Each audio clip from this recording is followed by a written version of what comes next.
Silver line പദ്ധതി റദ്ദാക്കി. ഭൂമി ഏറ്റെടുക്കലിന് നോട്ടിഫിക്കേഷൻ ഇനി വരില്ല.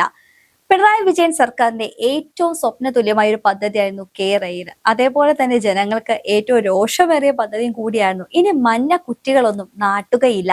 നാട്ടിയ മഞ്ഞക്കുറ്റികളെല്ലാം പിഴുതെറിയാനാണ് ഇപ്പോഴത്തെ, അതായത് UDF സർക്കാരിന്റെ നിയുക്ത മുഖ്യമന്ത്രിയായ VD സതീശന്റെ ഓർഡർ.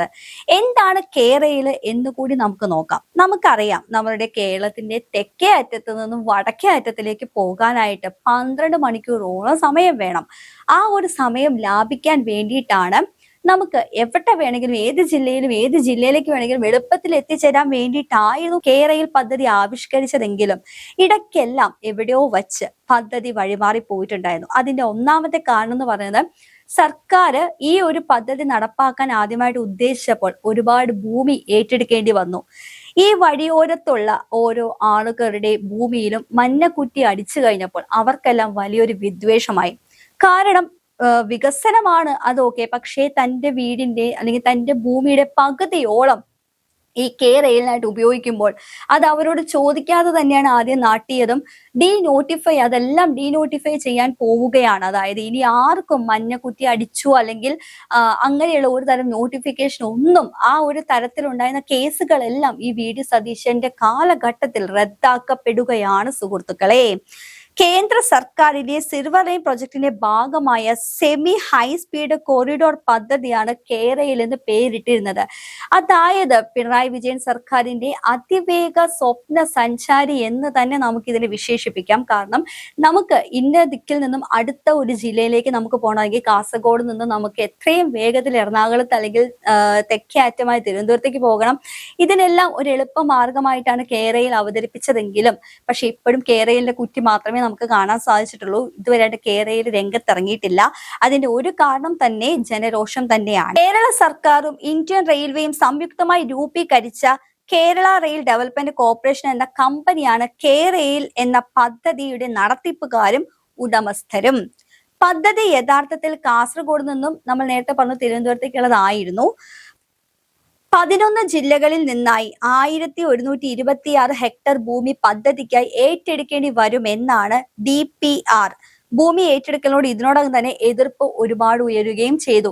ഇതൊക്കെ തന്നെയാണ് ഈ റെയിൽ എന്ന പദ്ധതി കെട്ടിപ്പൂട്ടി വെക്കാനായിട്ട് കാരണം തന്നെ.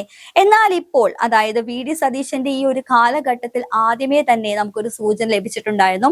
ജനങ്ങളുടെ വികാരത്തെ എപ്പോഴും മാനിക്കും. അതായത് ജനങ്ങളുടെ വികാരം മാനിക്കുമെന്ന് പറയുമ്പോൾ തന്നെ റെയിൽ ജനങ്ങളെ വികസനത്തിനെതിരാന്നല്ല പറയുക. കാരണം അവരുടെ ഭൂമിയിൽ നിന്നും ഈ ഒരു ഭൂമി എടുത്ത് മാറ്റപ്പെടുമ്പോൾ അതും അവരോട് ചോദിക്കാതെ മഞ്ഞക്കുറ്റി അടിക്കുന്നു. മാത്രവുമല്ല, അവർ എതിർക്കുമ്പോൾ അവർക്കെതിരെ ഒരുപാട് കേസുകൾ, എതിർത്തവർക്കെതിരെയാണ് ഒരുപാട് കേസുകൾ കൊടുത്തിരിക്കുന്നത്. ഇതെല്ലാം പിണറായി സർക്കാരിന്റെ വികസനത്തിന് ഒരു തടസ്സമായെങ്കിലും അതിനേക്കാൾ കൂടുതൽ ജനങ്ങളും സർക്കാരും തമ്മിൽ ഒരുപാട് വിയോജിപ്പുകൾക്ക് കാരണമായിട്ടുണ്ട്. ഇത് തന്നെയാണ് കേരളത്തിന്റെ സിൽവർ ലൈൻ പദ്ധതിയായ റെയിലിന് ഇപ്പോൾ ഒരു ചുവപ്പ് നാട് എന്നേക്കുമായിട്ട് VD സതീശൻ ഇട്ടേക്കുമായാണ്. ഉറപ്പ് തരുന്നുണ്ട്. കാരണം നിങ്ങൾക്ക് ഇനി ഒരിക്കലും ഒരു നോട്ടിഫിക്കേഷൻ വരില്ല, നിങ്ങളുടെ പേരിൽ ഇട്ടിരിക്കുന്ന കേസുകളെല്ലാം ഞങ്ങൾ റദ്ദാക്കുകയാണെന്നുള്ളത്. ശരിക്കും പറഞ്ഞു കഴിഞ്ഞാൽ ഈ റെയിൽ എന്നൊരു പദ്ധതി വന്നിരുന്നെങ്കിൽ അത് ഏറ്റവും കൂടുതൽ ഉപകാരപ്രദമായിരുന്നു. ചരിത്രത്തിൽ ഒരു നാഴികക്കല്ലായിട്ട് വെക്കേണ്ടതായിരുന്നു ഈ ഒരു റെയിൽ പദ്ധതി. പക്ഷെ ഇനി ഒന്നും പറഞ്ഞിട്ട് കാര്യമില്ല. ഇനി ഇതിന്റെ അടിയിൽ ഒരു കമന്റ് ബോക്സിലൊക്കെ ഒരുപാട് നമ്മൾ വരുന്നുണ്ട്, ഇവരൊന്നും നേരത്തെ വരാതെ നന്നായി. കാരണം അങ്ങനെയാണെങ്കിൽ നമ്മുടെ ഇവിടെയുള്ള പാതകൾ വരെ, അതായത് പല വികസന പാതകൾ വരെ ഇവർ തടസ്സം സൃഷ്ടിച്ചേനെന്നാണ് ഇപ്പോൾ പറയുന്നത്. ജനവികാരത്തെ മാനിക്കണം, അതൊക്കെ. പക്ഷെ എല്ലാ ജനവികാരത്തെയും മാനിക്കാൻ തുടങ്ങി കഴിഞ്ഞു കഴിഞ്ഞാൽ കേരളം എവിടെയും വികസിച്ചെത്തുകയില്ല എന്നുള്ളത് ഒരു വലിയ ഒരു, എപ്പോഴും അതൊന്ന് കണക്കിലിരിക്കട്ടെ. അതായത് ഇപ്പോൾ നമുക്ക് ഏറ്റവും കൂടുതൽ യാത്ര, അതായത് കാസർഗോഡ് നിന്നും എറണാകുളത്തേക്കോ അല്ലെങ്കിൽ മറ്റു ജില്ലകളിലേക്ക് ജോലി നോക്കുന്നവർക്കറിയാം അവരുടെ ഒരു ദിവസം തന്നെ പോകും. അങ്ങനെ പോകുന്ന ഒരു സമയത്ത് അപ്പോൾ വന്ദേ ഭാരതിന് പോകാമല്ലോ എന്ന് ചോദിക്കുന്നവരുണ്ടാകും.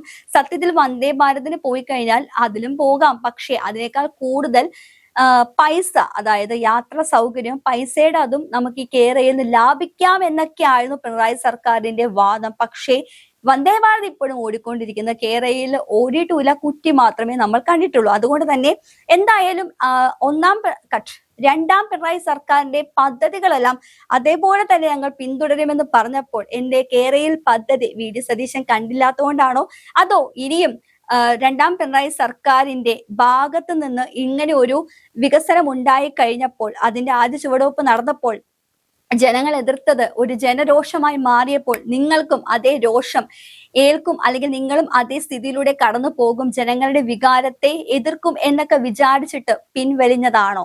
ഇതാണ് ഇന്ന് കേരള ജനതയ്ക്ക് അറിയേണ്ടത്. വികസനം എപ്പോഴും വികസനമായിട്ട് തന്നെയിരിക്കും. ചരിത്രത്തിന് നാഴികക്കല്ലാകാൻ ശ്രമിക്കുന്നവരെല്ലാം ഇങ്ങനെ വികസനത്തിന്റെ, അതായത് ജനങ്ങളുടെ വികാരം എന്ന ഈ ഒരൊറ്റ കാരണത്താൽ പിൻവലിയുകയാണെങ്കിൽ ഇന്ന് ഈ നാട്ടിൽ അല്ലെങ്കിൽ പല നാട്ടിലും പല വികസന പദ്ധതികളും ഉണ്ടാവുകയില്ലായിരുന്നു.